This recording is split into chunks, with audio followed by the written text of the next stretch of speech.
If you eat too many ultra-processed foods, you could be starving your gut microbes, and they'll get hangry. That's one of many things I learned after working on a new audio course about the gut microbiome.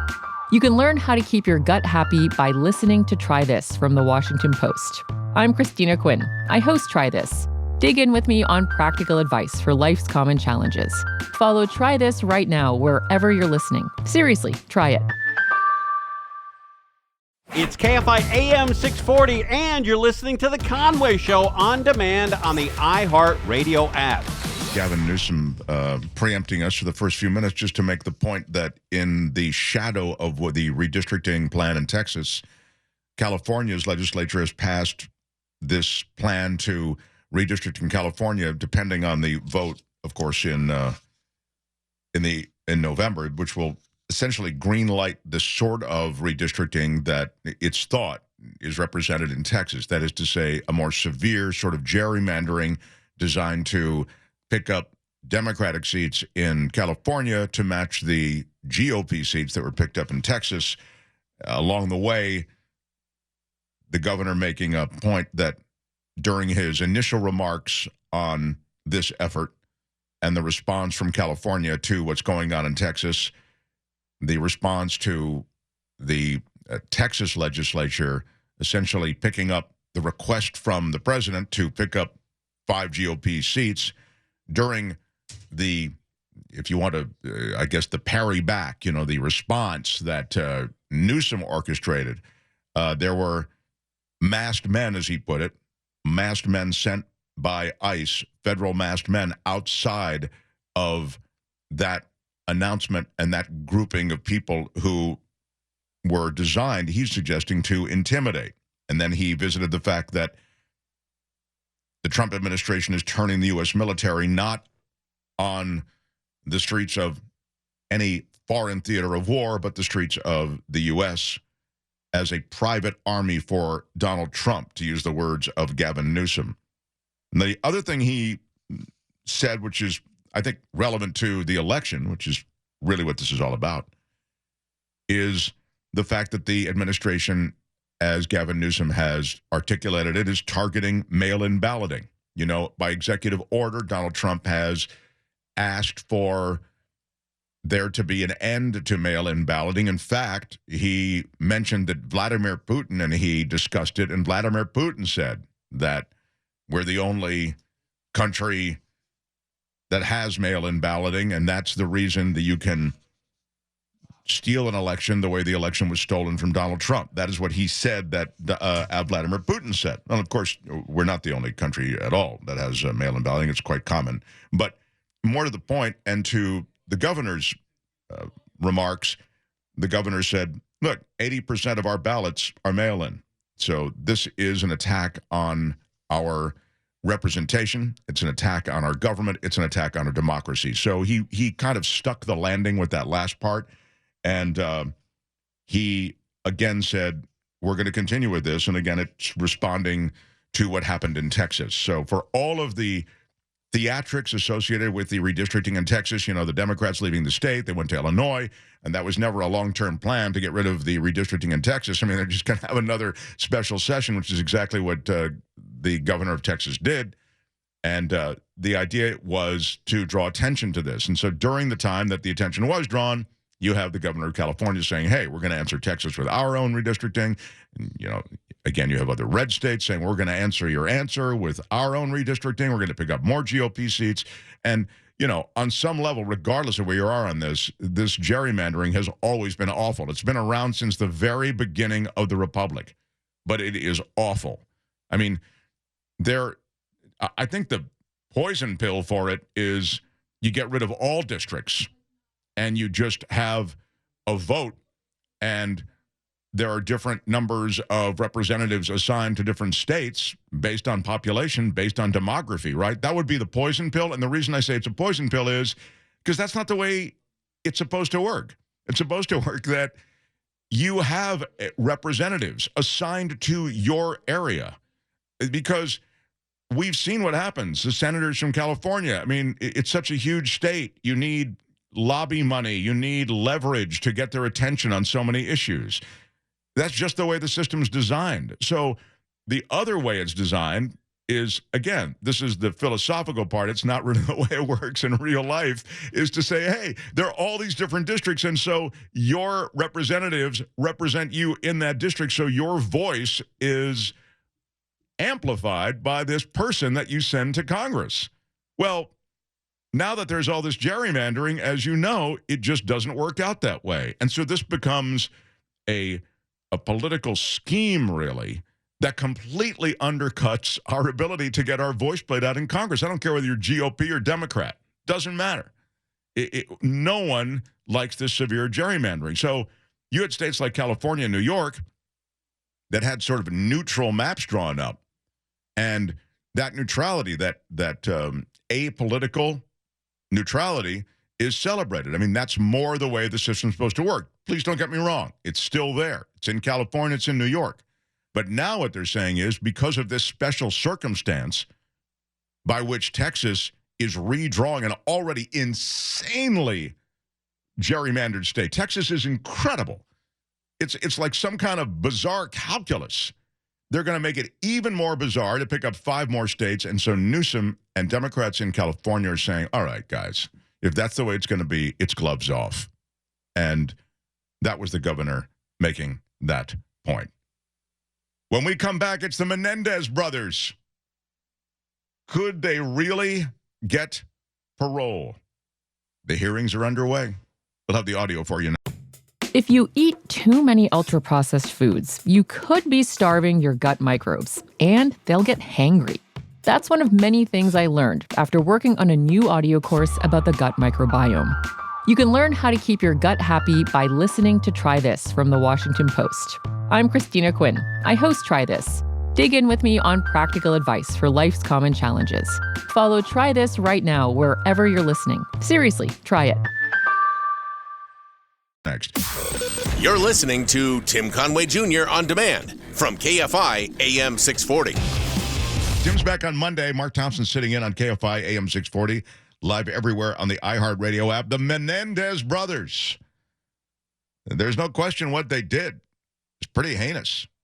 But, then they did a Netflix series about them, and now they're back in the parole game. Well, this first hearing with Erik Menendez taking longer than we anticipated based on what we were told to expect going into this. We believe the hearing started around 8:30 this morning. That's what we were told going in, that the hearing would start around then. Still going on. We thought it would be over by now. Let's show you where it's at and what's going on exactly. We should note, too, that yesterday was the 36th anniversary of the murders of Kitty and Jose Menendez. Today begins the first of 2 days of parole hearings where their sons, Lyle and Erik, are trying to earn parole at some hearings that are happening here. Now, this hearing here...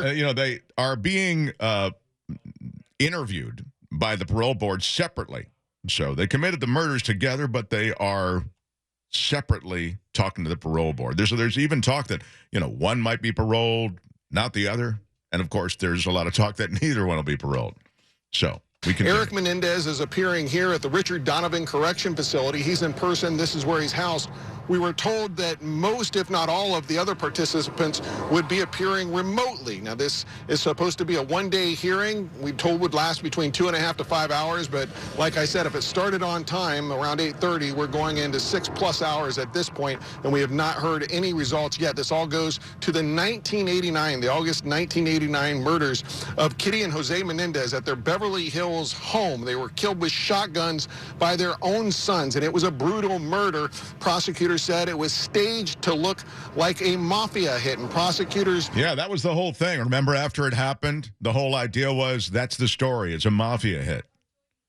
And then they went out, they bought Rolex watches, new car. I mean, it was a little of a bad look, just saying. I mean, aside from the incredibly bad look that you blow away your parents with shotguns. Alleged that the motive was money, that the two sons had believed their father was going to disinherit them from his will, which would cost them millions of dollars. So they set up this murder pre-planned it, executed it, and then lied about all kinds of things in the aftermath. And the prosecutors say they continued lying for years. They were eventually convicted at a second trial and sentenced to life without the possibility of parole, but under some recent resentencing rulings, they're allowed to be resentenced, get the opportunity to parole. This is their first chance at parole. Now, even though prosecutors oppose it, as you'll hear in a minute, they do have a lot of supporters. There's been new evidence introduced in recent years, books, movies, documentaries written about it, that there was evidence that the boys were sexually abused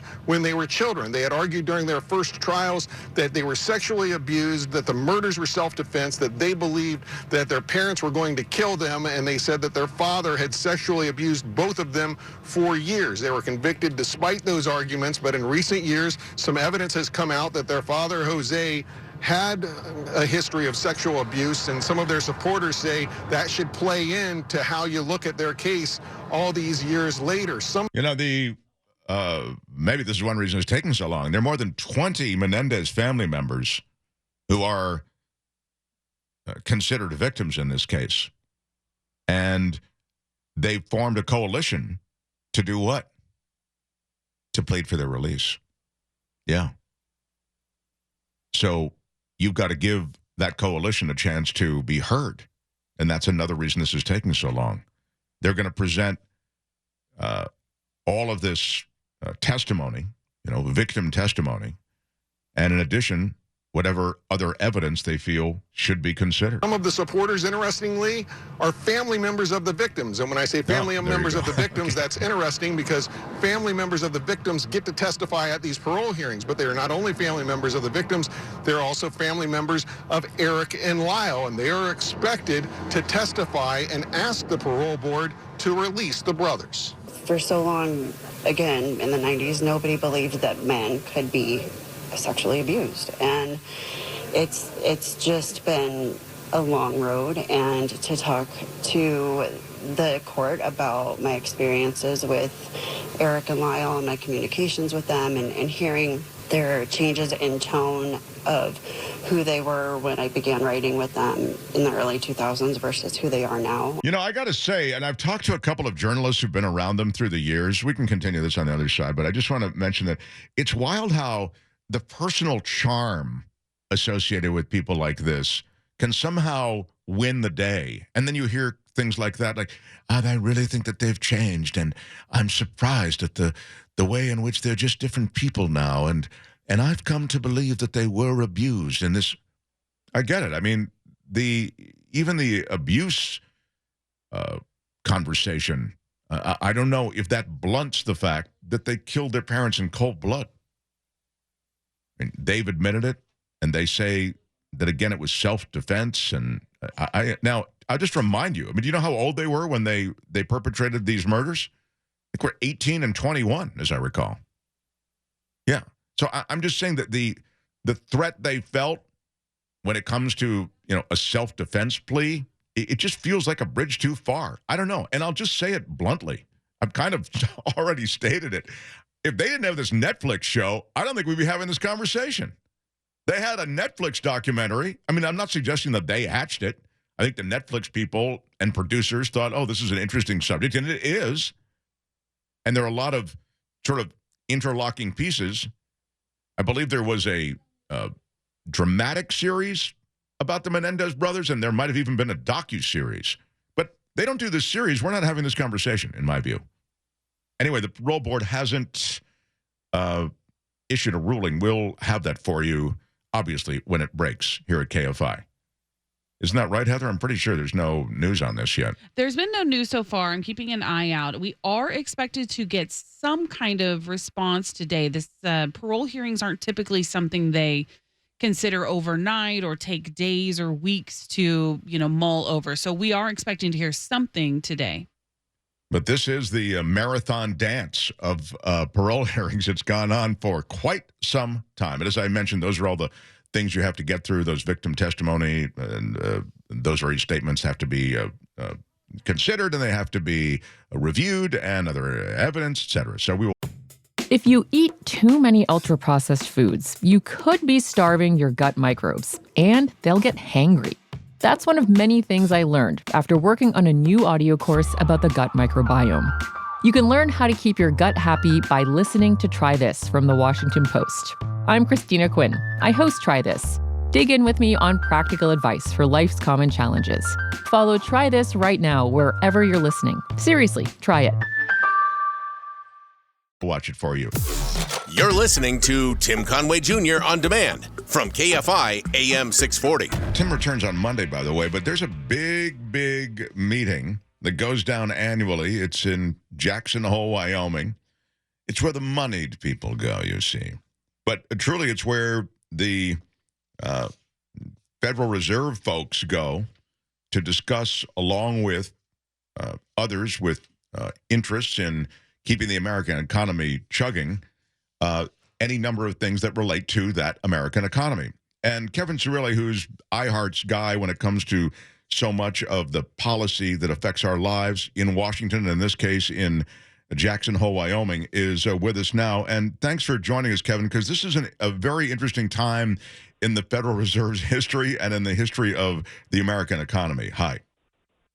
It is. I'm here in Jackson Hole, Wyoming, and tomorrow Fed Chairman Jay Powell will speak at 10 a.m. New York time, 7 a.m. Los Angeles time, 8 a.m. local time, and he'll be delivering what is largely expected to be his final address at Jackson Hole, the annual summit where they all convene every summer to talk about the future of the economy. And so obviously the backdrop to all of this is whether or not Fed Chairman Powell will signal any rate cut in September, as the markets would love to see happen and as President Trump would love to see happen. But the friction, the political friction between Powell and Trump has been more than palpable in recent weeks.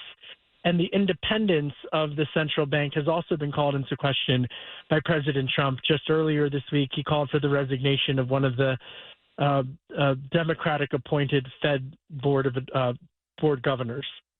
So what this meeting is, and you know so much about this because you put out a newsletter, and the newsletter is called MTF, Meet the Future Now, I think it's called. Yes. Yeah. But you follow this stuff hour to hour.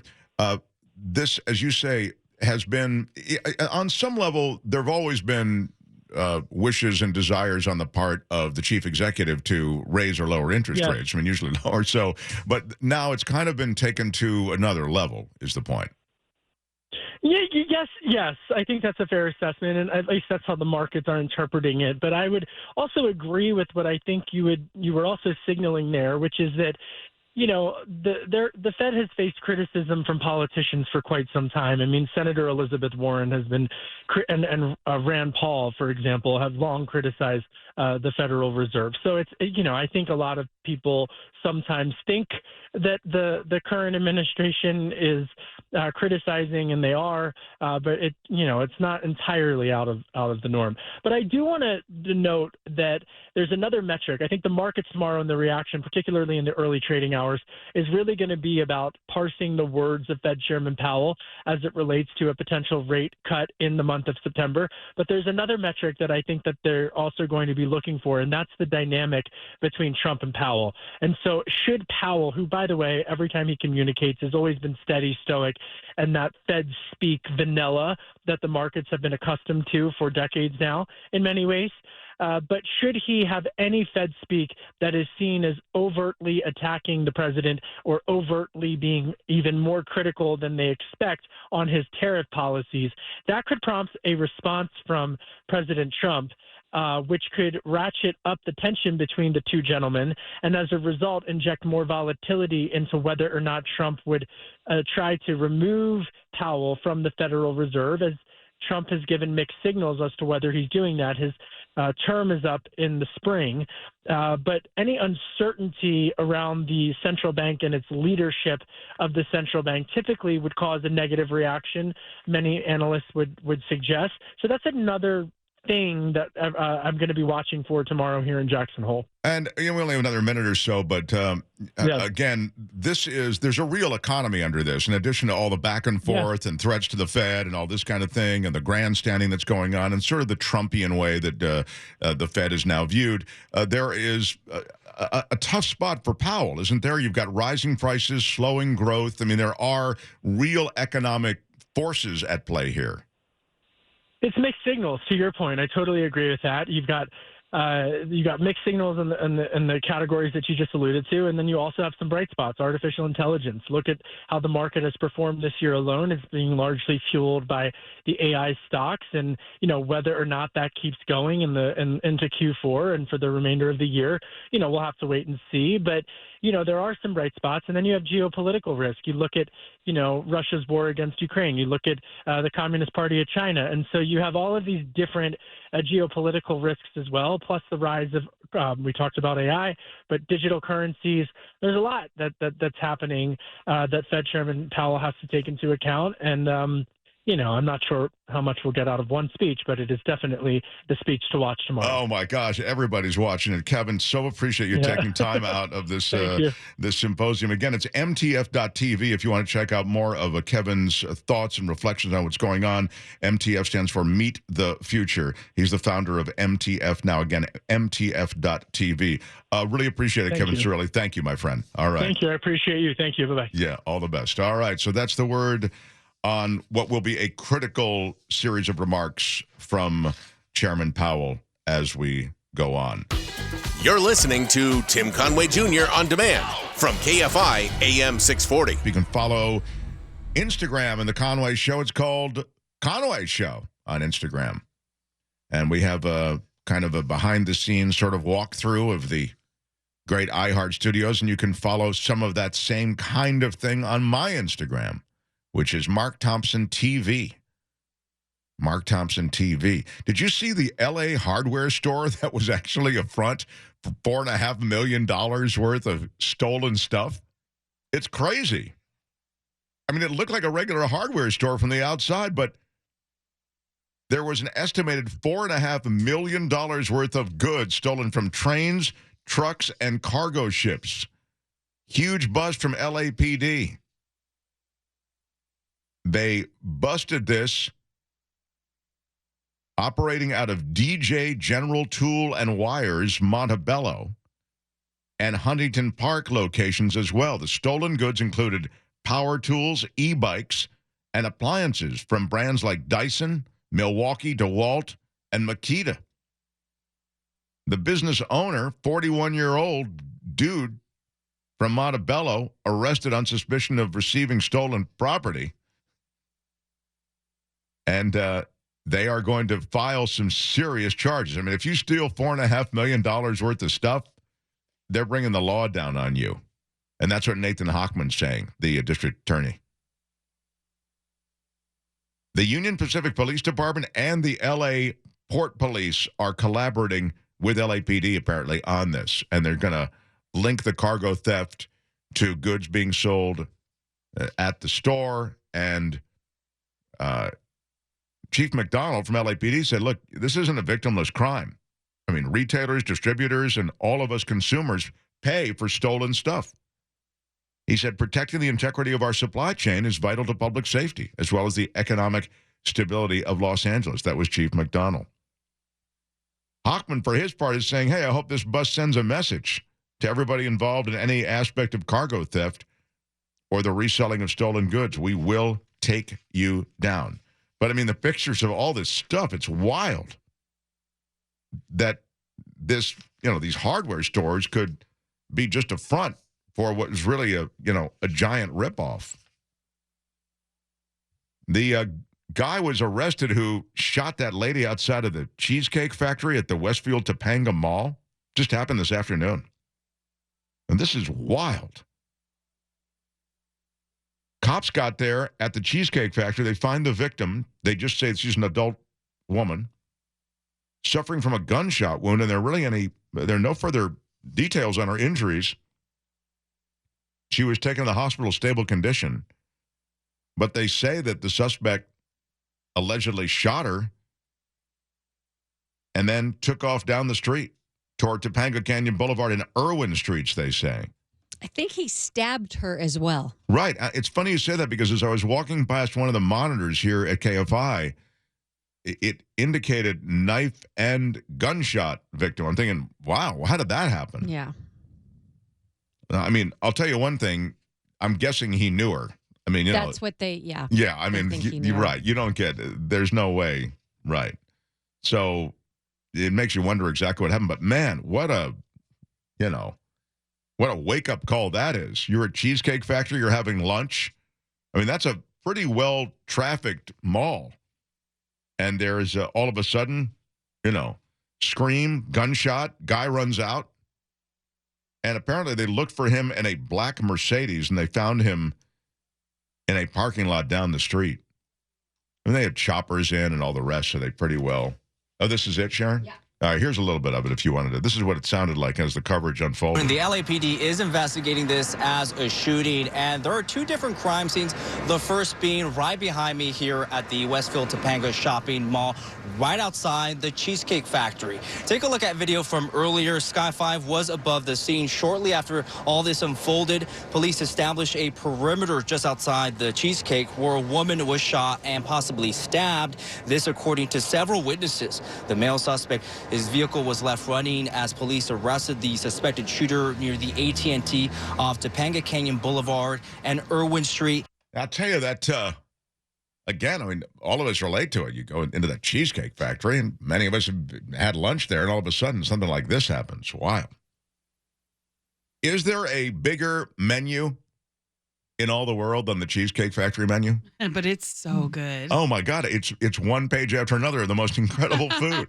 What's your go-to if you're going to get cheesecake? Are you getting cheesecake? I'll or are you tell getting... you what I'm going to tell you what I love at Cheesecake Factory.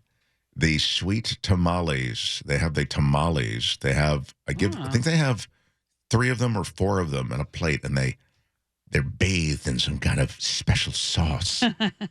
They're really, really good. How about you? So I have been addicted to their poke nachos. They're fresh chips and it's fresh poke, and it is so good. It also has some kind of sauce that I'm into. And then we were actually just talking about this in the newsroom about our cheesecake order. Michael Monks and Jason Campidonia, they get like plain cheesecake. They're plain Janes. I respect that. I call it classic cheesecake. Yeah. I like an Oreo cheesecake moment, or like give me the Reese's like peanut butter cup. Like let's just, if we're going to go that's big. Strong. Yeah, right. You may as well go decadent. Right. The thing I love at Cheesecake Factory is that everybody kind of sleepwalks through their order, although you can have a couple of favorites, but they want to go over and actually look at that case and see their cheesecake. I want to, it's like the lobster case at Red Lobster. You want to see which one you're going to take home. I want to see that dessert. We choose dessert the way people choose like wedding rings. We want to see them, and we want to decide exactly what cheesecake we want. That's right. When we come back, the doctor, Dr. Michael Daigneault, talks about the fact that some vaccines for kids may not be covered by insurance now, with the CDC changing its view toward pediatric vaccines. Of course, the pediatric vaccine community, the medical community, has actually turned on the CDC. There's kind of controversy here, and where does the insurance fall? I mean, will it be covered or won't it be covered by insurance? We'll talk to him next. Conway Show on demand on the iHeartRadio app. Now, you can always hear us live on KFI AM 640, 4 to 7 p.m. Monday through Friday, and anytime on demand on the iHeartRadio app.